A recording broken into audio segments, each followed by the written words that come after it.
holiday rush at bumper-to-bumper traffic, malaking ginhawa sana para sa maraming commuter ang isang maayos na Metro Rail Transit o MRT.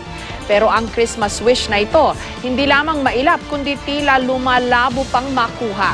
Sa pag-aaral na ibinahagi kanina sa pagdinig ng Senado, bagsak daw ang grado ng MRT.